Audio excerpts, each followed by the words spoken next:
Assalamu alaikum viewers, this is Sidra Parveen and all of you welcome to my YouTube channel Sidra's Tech House.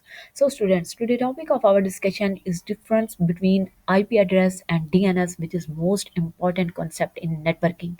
Students, जैसा कि आप सब लोग जानते हैं कि आपका घर दुनिया के किसी भी कंट्री में हो, किसी भी सिटी में हो या फिर किसी भी स्ट्रीट में हो, तो आपके हाउस का एक हाउस नंबर होता है, एक यूनिक एड्रेस होता है जो कि आपके हाउस को उस स्ट्रीट में यूनिकली आइडेंटिफाई करता है। Same thing is on the internet. अगर हम इंटरनेट की बात करें तो इंटरनेट पर जितनी भी डिवाइसेस यूज़ होती हैं, चाहे वो आपका पीसी हो, लैपटॉप हो, स्मार्टफोन हो, वेब कैम हो या फिर कोई और डिवाइस जो कि इंटरनेट पर यूज़ होती है, इन तमाम डिवाइसेस का भी एक स्पेसिफिक एड्रेस होता है जो कि इन तमाम डिवाइसेस को यूनिकली आइडेंटिफाई करता है, और इस एड्रेस को हम कहते हैं आईपी एड्रेस।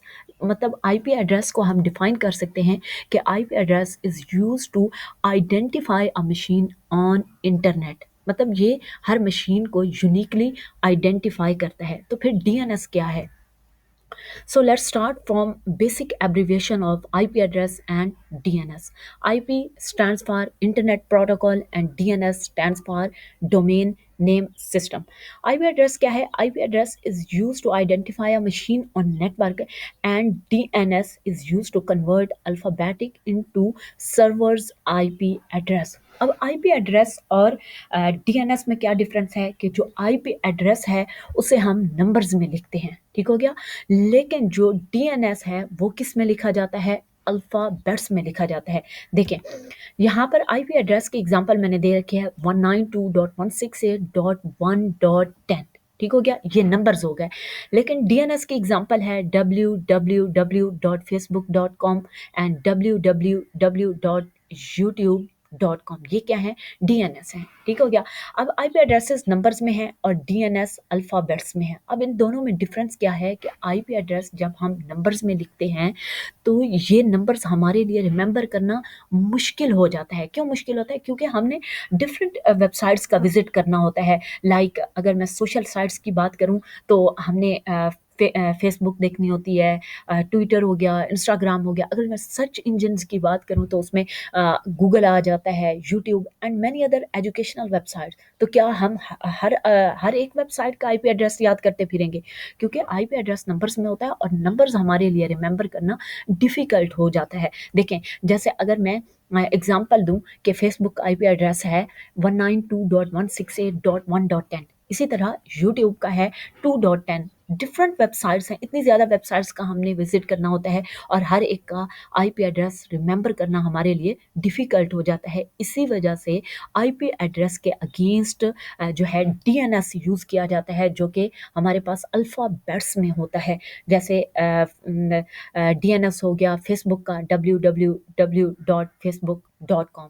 लेकिन आप लोगों ने एक बात याद रखनी है कि डीएनएस हम चाहे जितना भी यूज़ कर लें, लेकिन हमेशा बैक एंड पे क्या काम कर रहा होता है? आईपी एड्रेस होता है, क्योंकि सारी गेम ही आईपी एड्रेस की होती है।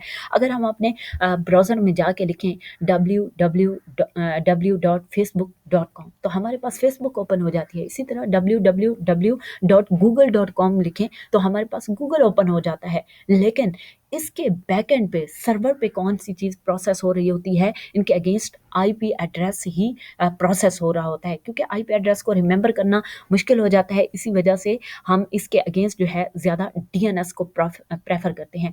और आईपी एड्रेस में एक और प्रॉब्लम भी होती है कि आईपी एड्रेस हमारे पास दो टाइप्स का होता है।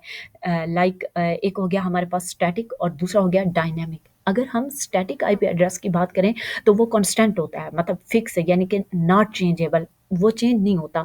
यानी कि अगर मैं एग्जांपल दूं आपको, मैं कहती हूं कि फेसबुक का आईपी एड्रेस जो है वो स्टैटिक है, तो इसका मतलब है कि वो हमेशा 192.168.1.10 है, ठीक है। 1.11 नहीं होगा, 1.12 नहीं होगा, यानी कि with the passage of time जो है वो चेंज नहीं होगा। लेकिन अगर मैं डायनेमिक आईपी एड्रेस की बात करूं तो वो with the passage of time changeable होता है, वक्त के साथ साथ वो चेंज होता रहता है। यानी कि अगर मैं कहती हूँ कि फेसबुक का आईपी एड्रेस जो है वो डायनेमिक है, तो इट मीन्स आज अगर वो 192.168.1.10 है तो कल को क्या होगा, 1.11 होगा। इसी वजह से आईपी एड्रेस जो है वो हमारे लिए एक तो रिमेंबर करना मुश्किल हो जाता है, लेकिन क्योंकि ये डायनेमिक होता है, आज कुछ और है कल कुछ और होगा, तो इसी वजह से आईपी एड्रेस से प्रॉब्लम्स आती हैं।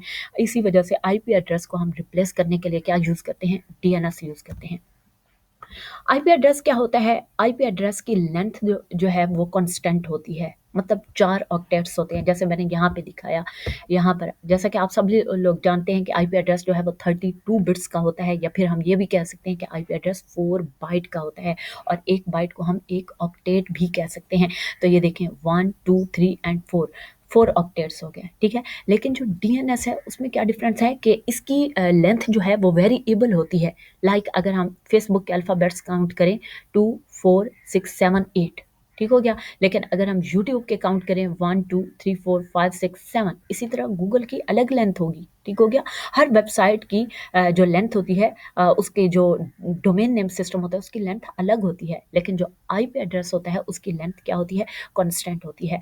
और ये पॉइंट मैं पहले आप लोगों को बता चुकी हूँ कि जो आईपी एड्रेस है वो डिफ़िकल्ट टू रिमेंबर होता है, लेकिन जो डीएनएस है वो ईजी टू रिमेंबर होता है। इसी वजह से हम ज़्यादा प्रेफर करते हैं कि हम डीएनएस यूज़ करें।